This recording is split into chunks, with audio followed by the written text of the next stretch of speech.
ಹಸಿರು ಭೂಮಿ ಬಂದೆ ಆಗೋಯ್ತು ಕೋಗಿಲೆ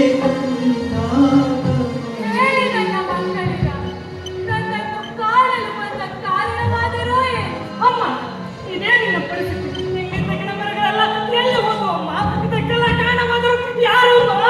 ಇದ್ದಾರೆ, ಇಲ್ಲಿದ್ದಾರಲ್ಲ ಈ ಮನುಷ್ಯ ರೂಪದ ರಾಕ್ಷಸರು. ಆಧುನೀಕರಣ ಜಾಗತೀಕರಣಕ್ಕಾಗಿ ಇಲ್ಲಿಂದ ಗಿಡಮರಗಳನ್ನೆಲ್ಲ ನಾಶ ಮಾಡಿದರು.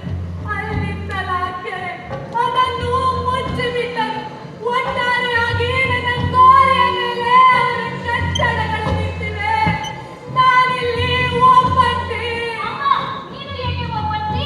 ನಿನ್ನ ಜೊತೆ ಜಲದೇವತೆ ವಾಯುದೇವರಿದ್ದಾರಲ್ಲ. ಜಲದೇವತೆ ಅವಳು ಮಣ್ಣಿನಲ್ಲಿ ಮುಚ್ಚಿ ಹೋಗಿದ್ದಾಳೆ. ಇನ್ನು ವಾಯುದೇವ ಉಸಿರುಗಟ್ಟಿ ಸಾಯುತ್ತಿದ್ದಾನೆ. ನಮ್ಮಿಂದ ಏನು ಮಾಡಲು ಸಾಧ್ಯವಿಲ್ಲ.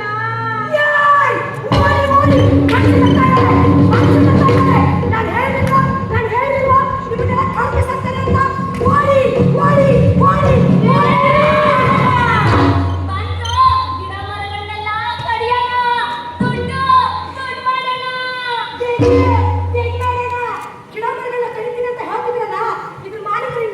ಹೌದು, ಮಾಡಿದ್ರೆ ಮನುಷ್ಯರೇ ಮಾಡಿದ್ರೆ. ನೀವಲ್ಲ ಅವರಲ್ಲ ಪರಿಸರ ಮಾಲೀಕ ನೀವಲ್ಲ ಪರಿಸರ ಮಾಲೀಕ ನೀವಲ್ಲ ನಮಗ್ ದುಡ್ಡು ಬೇಕು ದೊಡ್ಡ.